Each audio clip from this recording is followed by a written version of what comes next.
Bon, Jacques Carès, directeur de course du Vendée Globe, vous avez passé une nuit assez compliquée, mais maintenant voilà, Kevin Escoffier est à bord donc, du bateau de Jean Le Cam. Comment est-ce que ça va se passer maintenant? Comment est-ce que vous comptez exfiltrer Kevin Escoffier pour que Jean Le Cam puisse reprendre sa course? Effectivement, c'est une situation un petit peu particulière, hein. Ils sont deux à bord d'un bateau. Pour un solitaire, c'est pas le règlement initial, donc c'est fortune de mer. Remonter sur Cape Town contre les vents, c'était pas une bonne solution. C'est pas une solution maritime non plus, donc on ne pouvait pas obliger Jean de revenir sur Cape Town déposer Kevin et surtout pas mettre sa course en marge. Donc pour l'instant, il glisse au portant en négociant les systèmes dépressionnaires de l'océan Indien.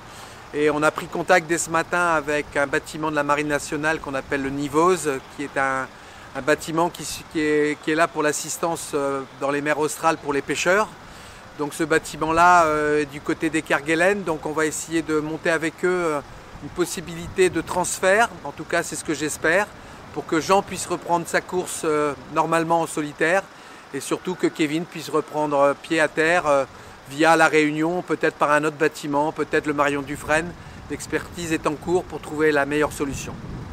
Est-ce qu'il y a éventuellement l'éventualité qu'il monte à bord du bateau, à bord du Hugo Boss? Est-ce que c'est quelque chose qui... Non, pas aujourd'hui. Hugo Boss était très loin dans l'ouest, donc c'était... Les bateaux quand même glissaient dans l'océan Indien, donc c'était revenir contre les vents pour chercher Hugo Boss ou mettre Hugo Boss en difficulté alors qu'il a déjà une avarie importante. Je pense que c'était pas une solution, il a déjà son lot de soucis.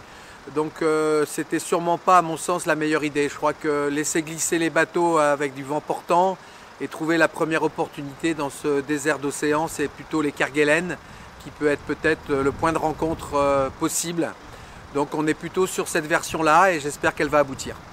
Et j'imagine qu'en tant que directeur de course aussi, vous avez un impératif d'essayer de maintenir Jean Le Cam au maximum dans les conditions de course qui ne soient pas trop dégradées, quoi. C'est-à-dire qu'ils ne sortent pas d'un système météo dans lequel il était, etc.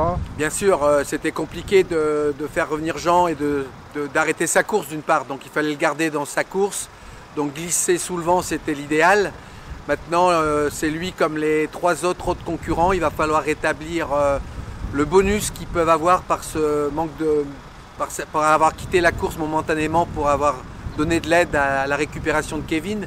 Donc ça va être un rapport qu'on est en train de faire pour le président du comité de course qui en fera référence au jury international qui est présidé par Georges Priol. Donc ce document est en élaboration et je pense que les arbitres de la fédération trouveront le bon curseur pour rétablir cette équité sportive. Merci Jacques.